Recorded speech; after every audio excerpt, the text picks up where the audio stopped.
set this for you. We'll put the mood down.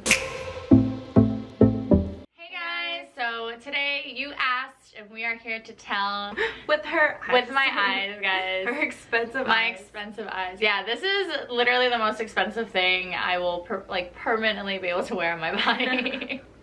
So in case you guys didn't know, me and Peyton actually both got eye surgery while in Korea to fix our vision. I had about a negative 8.5 eyesight, which is crazy if you know anything about that.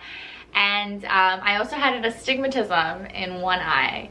So basically when I woke up, everything is blurry. I can see colors, but I can't really see definition of anything. She would literally have to put her phone like this close to her face. My glasses were always super thick, and anyone with really bad poor eyesight can relate that wearing these thick glasses is super annoying, and they always fall down because they're too heavy. So I never wore my glasses. I always wore contacts. I used to wear the monthlies, but I got an eye infection because they're kind of difficult to.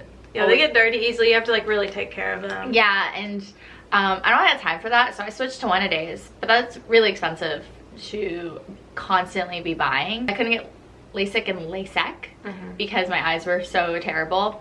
So instead, I got basically contact implants. Let me set this for you. Saturday, packed with people. A lot of people in Korea have bad eyesight, so yeah, it's like very common, this procedure. Right. I know it's not as common right now in the States. I know it's like up and coming, but in Korea it's pretty common because people have such poor eyesight that they are not qualified for regular laser surgery. So what they do is I had to put these eye drops in that dilated my pupils, and that was actually the worst part. I was just like, I was in so much pain. Imagine someone squeezing your brain. Kept having to come in and put more. Yeah.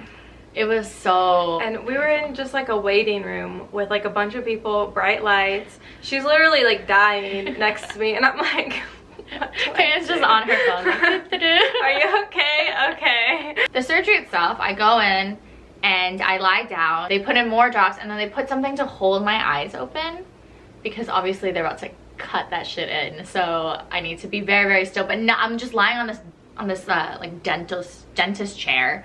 And there's nothing sort of strapping me in, so I'm worried that I'm gonna sneeze or I'm gonna like need to blink really hard. The doctor's just like, okay, don't move, seriously, don't move. And I was like, ah.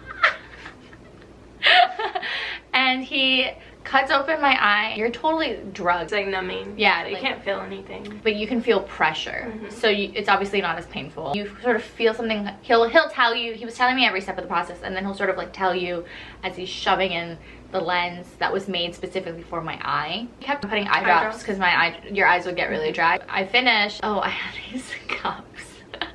I wish I still had them, guys. I'm sorry I threw them away. They're like these clear cup goggles pods, and they went over your eyes, and then they put like tape to hold them in. Because when you first walk out, you're kind of blurry, and I was just sitting in the waiting room, and then I had to go get downstairs and get some antibiotics and stuff for aftercare. But actually I went out that night. I had a really big headache from the medicine mostly, and then I went home and I just fell asleep hard, and I woke up and then I went out. Just to know, I had protective lenses on, you know, anything happens, like a bird flies in my eye. And you have to go back the next morning and they take them out. I had a few checkups in between because mine was a little bit more invasive, so it takes a little bit more care, and then obviously a lot of drops every day.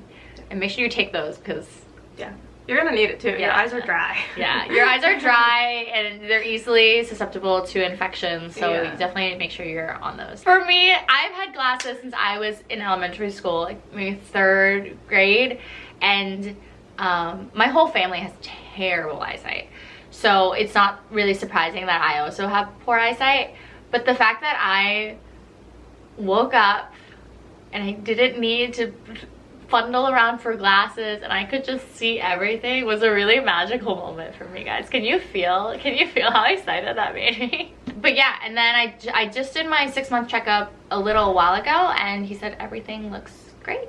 So these are going well. If you're wondering how much they were like $4K, so $2,000 per pop, and it's because the lenses were have to be specially crafted to fit your eyes and for you, so it does take a little bit more money. But is it one of the best decisions I've ever made? 100%. But it is a lot cheaper than like America, for example. Definitely do it while you're in Korea. It's much cheaper, it's super safe, they really know what they're doing, but just make sure you're not going somewhere where you think you're getting like the best bang out of your buck. I think something to do with your eyes is something you really need to invest in, and you don't want to just go with somewhere just because it's really cheap, because sometimes it's like, that's questionable, right? Like, you don't know why it's so cheap compared to all the other places. Yeah. So just do your research, and good luck. If you have any questions, let us know in the comments below. Don't forget to like, comment, and subscribe. I'll see you next time. Bye.